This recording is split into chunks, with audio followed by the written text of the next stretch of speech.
This next piece is my own contribution. It's called The Diver and the Bell.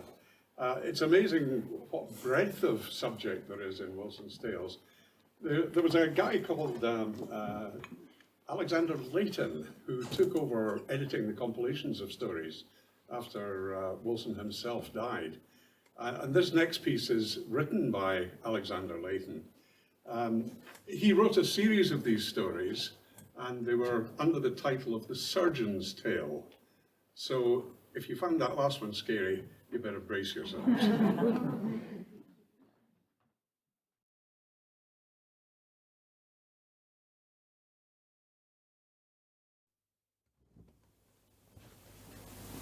My patient is Tobias Yates. When I first visited him, I found him a poor, emaciated creature, shuddering at the recollection of what he'd witnessed. I asked for an account of what happened.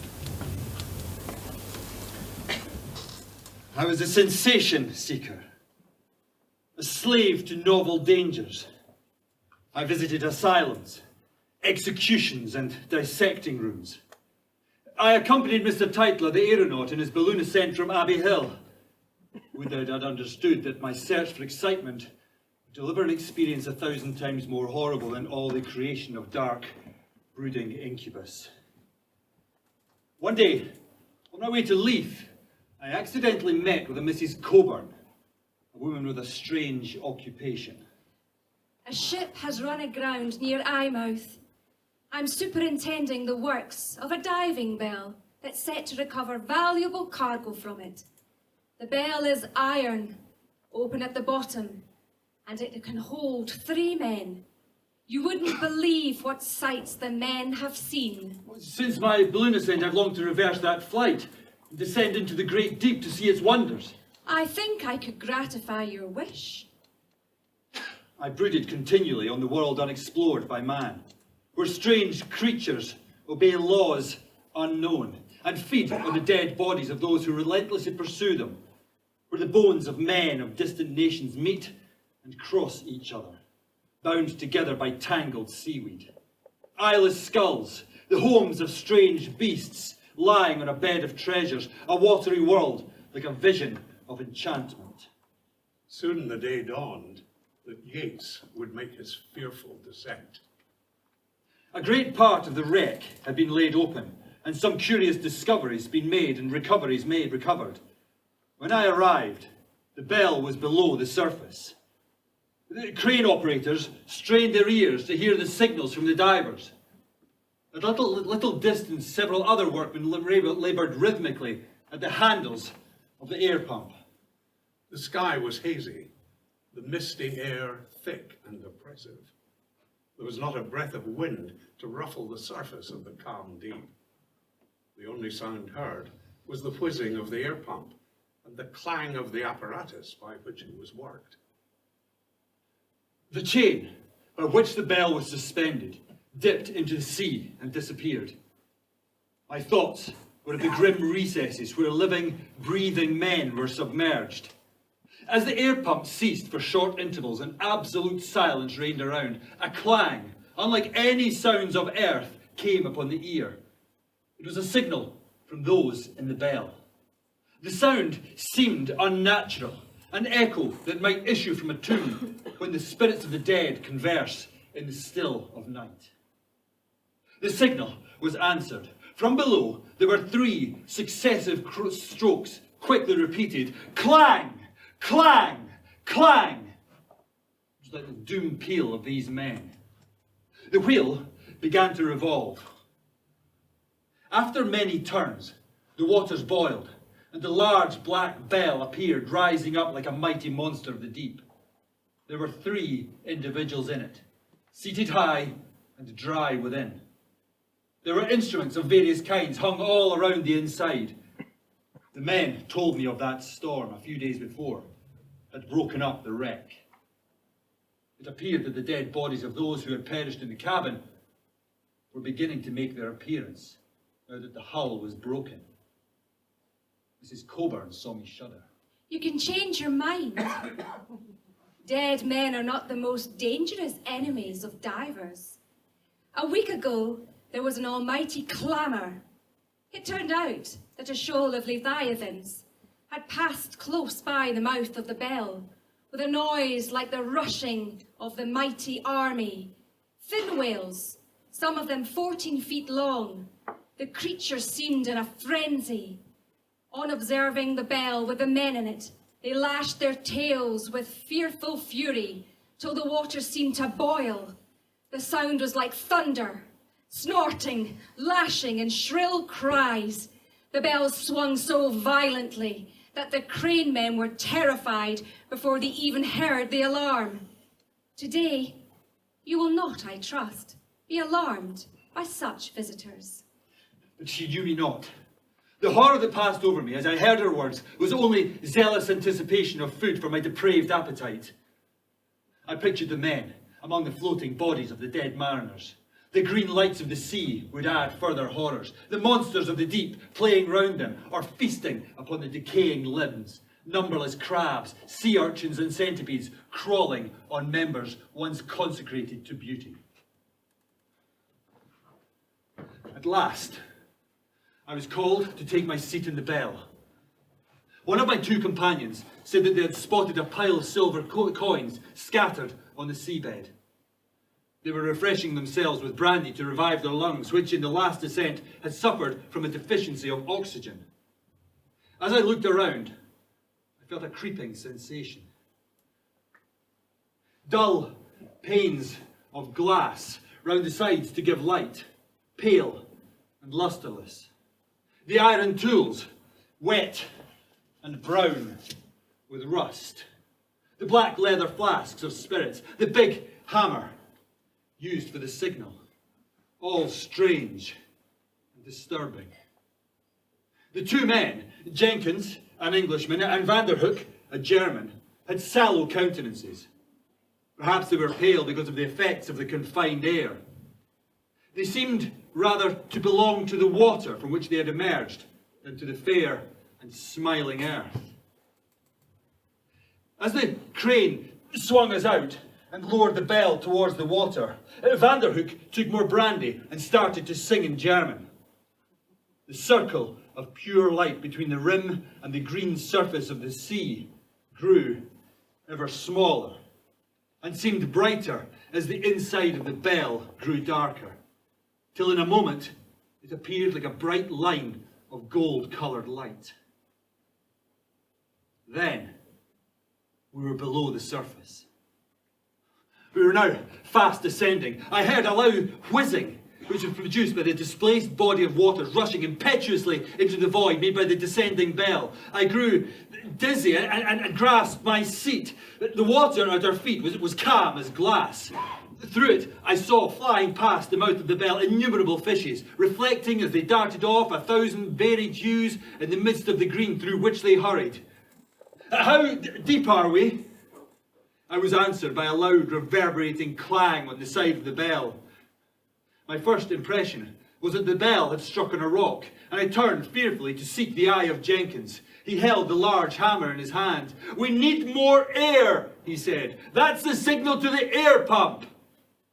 He exchanged a look with Vanderhook. We were still descending, and the German pointed down. I saw masses of long seaweed brushing against the rim of the bell. Vanderhook immediately seized the hammer, rang two loud peals, and the motion downward ceased. We hung, suspended. A loud hissing sound came from the air valves, but it kept being interrupted as if some part of the apparatus had failed. The eyes of both Jenkins and Vanderhook were again intensely fixed upon the air pipe. It was too clear to me that they both saw something was wrong. I saw we were drifting over a piece of the wreck. Large clumps of seaweed brushed past, darkening the interior so much we could scarcely see each other. Jenkins got to his feet to examine the faltering airflow. I realised our drift might be a problem. "Has the air hose got tangled with the chain?" He remained silent. And so too did the flow of air. I felt a painful load at my breast, as if I needed oxygen. My breath quickened, my head swam. The wreck was moving slowly under us, the weeds were increasing. Vanderhook was also labouring for breath. Jenkins turned, looked wildly at his neighbour, and staggering down upon the bench, struggled to get hold of the hammer. His hands were trembling. The hammer slipped, fell into the water, and vanished. He looked to Vanderhook and pointed to the pickaxe, muttering, "Quick! Quick!" But Vanderhook's face was swollen and blue, his mouth open, his eyes protruding from his head, his breast heaving. He tried to raise his body from the bench. He bent forward over Jenkins to clutch a pickaxe. Then, in his efforts to reach it, he fell down through the mouth of the bell and stuck fast among the tangled weeds. At this very instant, I heard again the sound of the air pump whizzing in my ears. It came like the music of angels. I felt strength infused in my blood and my nerves, and raising myself, laid hold of Vanderhook, but he fell from my grasp and plunged head first into the water. After a few moments, his head broke surface again. There was a horrid expression on his face, which now looked green and hideous through the wreaths of weed that hung around his hair. The influx of hair partially revived him. He grabbed the bench and clambered up. He looked terrified. "There is a corpse there! It's a wreck and woman!"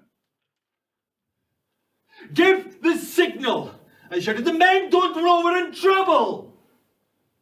He tried again to reach the pickaxe. He gave one weak blow on the side of the bell, then dropped the pickaxe and passed out. I managed to reach it, but its weight was too much for me. I sat, writhing under the spasmodic action of suffocation. The bell was almost dark, and the green light that came through the panes of glass fell faintly on the blue, swollen faces of my companions. They looked dead. While I sat, paralysed by weakness and despair, I observed that the water was rising visibly above us. It had risen halfway up towards the seats. My feet were already immersed, and the freezing water was deadly. We settled on a fragment of the wreck and tilted a little. Through the water, I saw a white figure lifting towards me as we sank further. A part of the dress which she had worn when she perished still clung to her sickly, pale green flesh. Her face was placid. The eyes were open.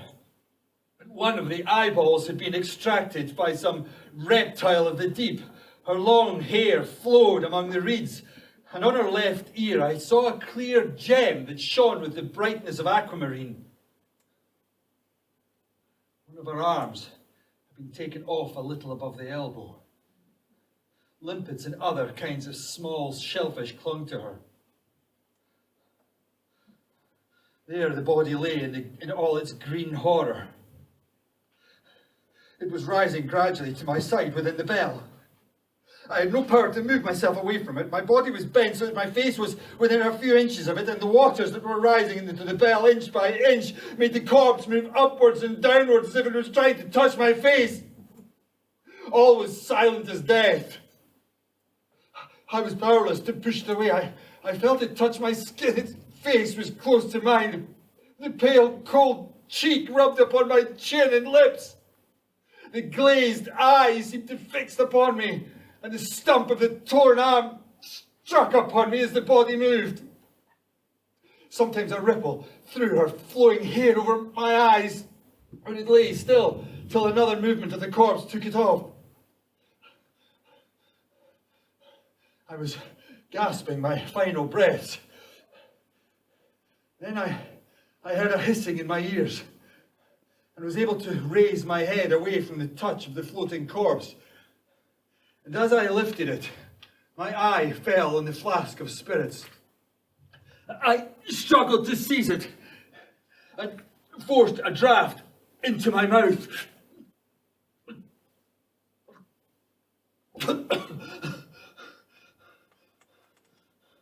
I saw Vanderhook shudder. Little by little, the bell righted itself and the flow of air steadied. I was shaken by a loud clanking of chains above the top of the bell. A sudden jerking almost threw me into the sea. Vanderhook shook himself, deranged by the horror in front of him. He grasped the pickaxe and drove it into the chest of the woman in white, then passed out. The next moment the bell shook violently, shuddered, and then rose perceptibly. The water rushed in to fill up the void. The corpse of the woman whirled around in the eddy, and I saw Jenkins' body fall from the bench into the sea and disappear.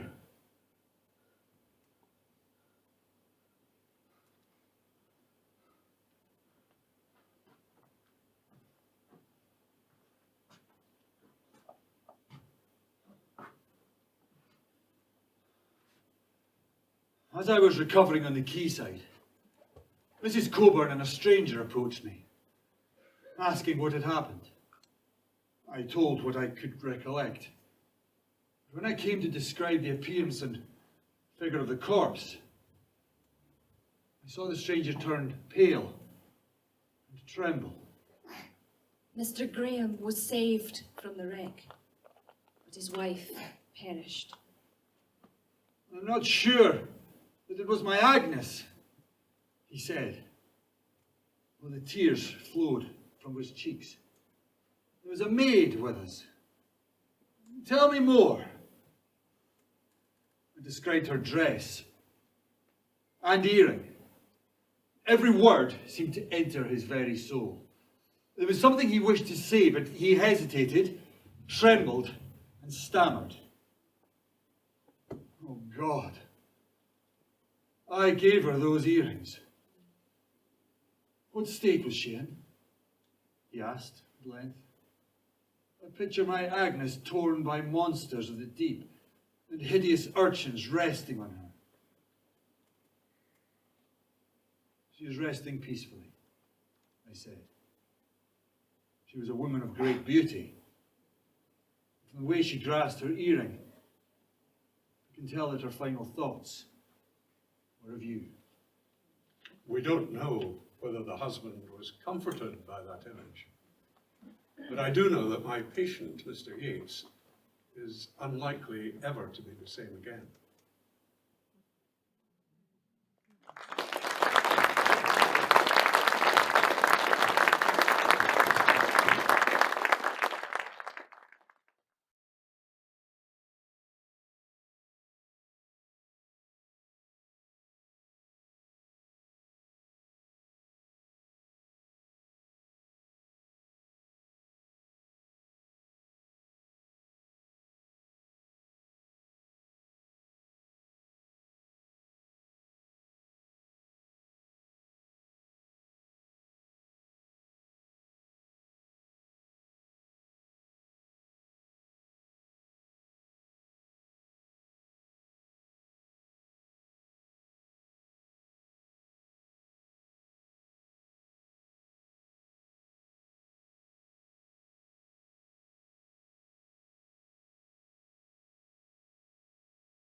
You'll be relieved to know we're now going to lighten the mood a little bit, a lot in fact, with a play called The Overcoat by John McEwan.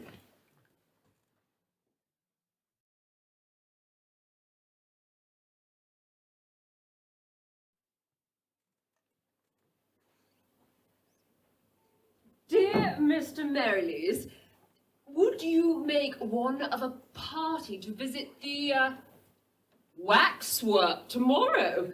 I should be happy if you could. I should be happy if you could. There will be several young ladies of my acquaintance with us, and one or two gentlemen.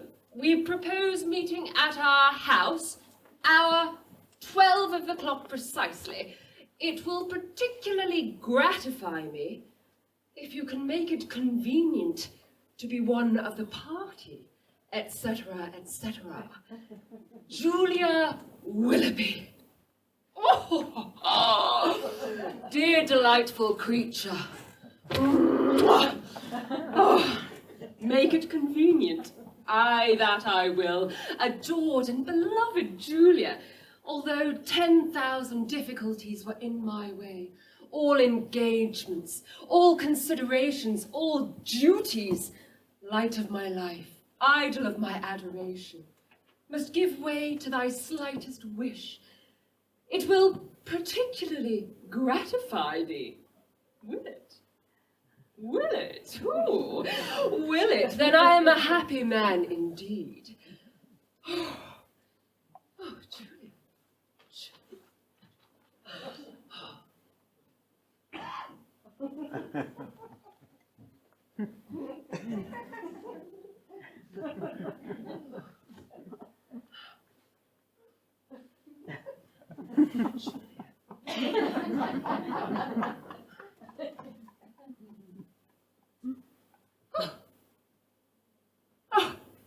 Getting scruffy. By all that's annoying, had no idea. Won't do. Won't do, that's clear. Can never go through the streets with Julia and her fair bevy of acquaintances in such a coat as this. Never. Never. Never. I have it. I will borrow a coat for the nonce from my friend Bob Simmons. He will supply me with the desiderated garment, yes. Bob's the man.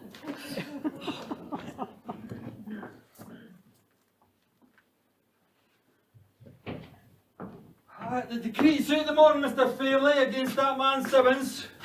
What do you mean today? Are we going to incarcerate? Incarcerate, surely, surely. Nab the scoundrel. Don't give him a minute beyond his time. Let me see, what were the articles again? Aye, an overcoat, extra superfine Saxony brown, richly braided, etc., etc. £4.15 due 24th of March, and this is the 30th of April. A month past due. Nab him, Hausen, nab the villain, and we'll give him 6 months in the cage at any rate, and that will be some satisfaction. I don't know the chap exactly, I only just saw him the once. Oh, that's easily sorted. Although you don't know him, you may know my overcoat, which he constantly wears, having no other coat, I verily believe, to his back. Here is the neighbour of it.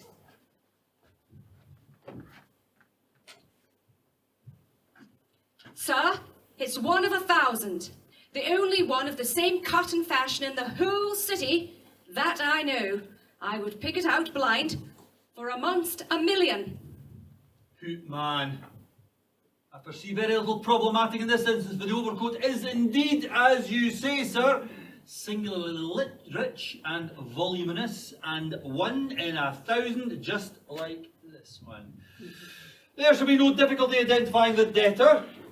Tell me his address, and I shall forthwith visit with the utmost vengeance of the law, and as soon as the bird is caged, I will give due intimation thereof.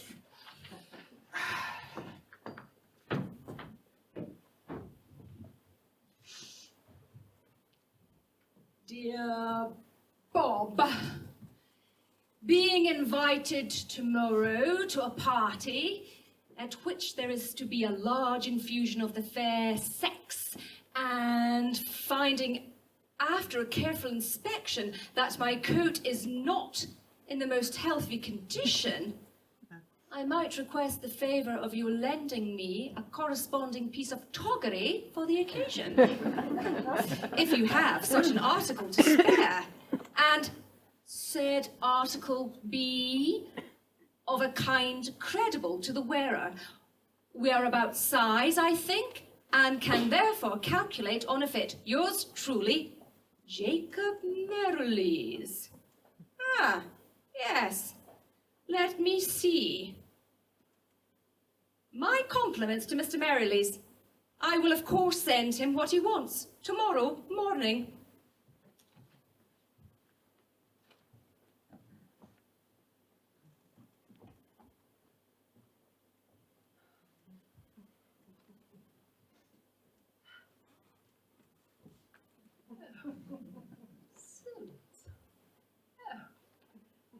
Simmons's overcoat. I have seen it so many times over and over again. I have admired it. Its cut, its fabric, its fiery collar. Oh, how good of Simmons. Poor fellow, to send me his best coat. This is an obligation I shall never forget.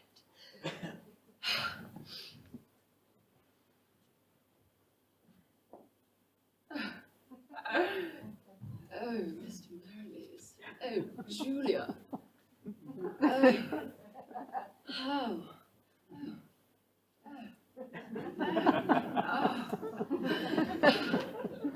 I shall now run to Bob's humble abode to convey my most sincere gratitude. Away. Oh, Julia.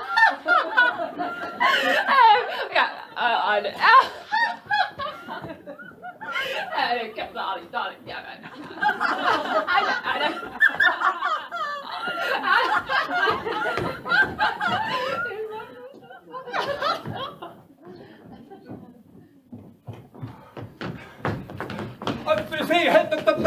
Faith, Davy. That was a run. I'm not to make out after all. But we'll nail him yet. But are you sure it was him after all? Oh, perfectly. I can't be mistaken. It's the overcoat. Beyond a manner of doubt. And of course it's the man, too, seeing as he came out of the house we were directed to. But he's gone in here. Will we pin him in this house then? Nah. They might deny him.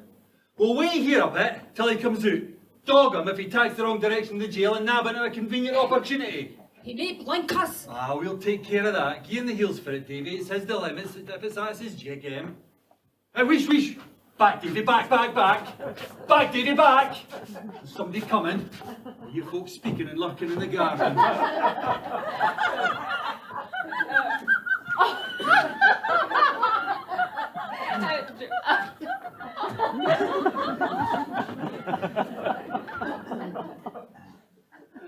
You on, Davy? Is that like a pay trick? We'll bring him up with a short turn, I'm thinking. We'll put a slug through his wing. Well, does he ken where he's watching him? Will we key chase? No. Give him a start a bit till he gathers confidence, and then we'll pounce on him. Wary, Davy. Wary. Keep it in a bit. Dinna shoot at your heat so far. If he gives a glisk at you, he'll take to his trotters in a minute, and gives an infernal run for it. See what his long legs are sinner for. Oh, I think I could run him on it, and give him a head start. To the bargain. I'm no sure of that. You didn't ken who a man can run capturing his heels. Makes him go to the devil at any rate. I've seen great fat old chaps that you wouldn't thought could run a yard and they were saved their lives, flee like the wind before they're... Whereas, no, Davy, let us be jogging. He's right the road, so we'll just pin him at our leisure.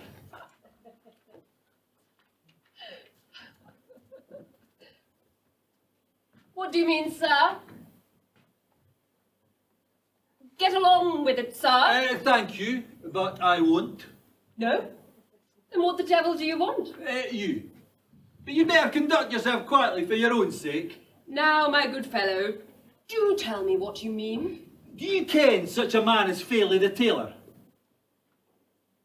Do you ken Fairley the tailor? I know no such man, sir. Never heard of his name before. Not so fast, friend, not so fast. You are my prisoner, and here's my authority.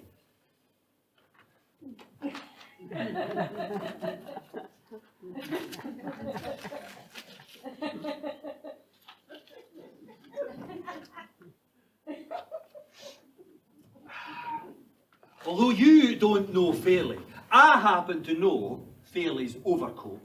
The short and the long of the matter is, sir, that I arrest you at the instance of John Fairley, tailor and clothier, for a debt of £4 and 15 shillings, with interest and expenses, said debt being the price of identical overcoat, which you have just now on your back. So, come along quietly, or it may be the worse for you. Now, I'm in a dilemma. A regular scrape. I must either acknowledge, and in the presence of all my fair friends, oh, there is death in that idea, that the overcoat I wear, and which has procured me so much admiration, is a borrowed one. Or, quietly, submit to be dragged to jail as the true debtor. Oh, Bob Simmons!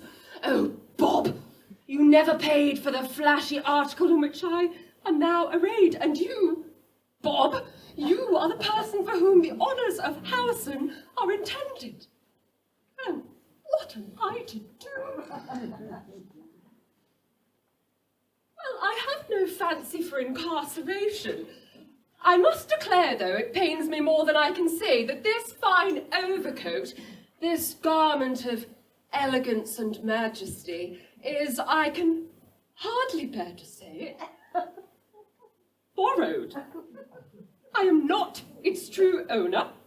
To me, it was lent this very day when well, you need hear no more about it. Thank you for your concern, good sir. I shall now proceed on my way. No, my fine young gentleman, not so fast. But I am not Bob Simmons, and barely borrowed the overcoat from Bob Simmons. Bob Simmons is not I. I must proceed. It may be, sir, but that's a matter that maun be cleared up afterwards. In the meantime, you'll go with me, if you please, and if you're no in record, as I would advise you by force, as I'll compel you.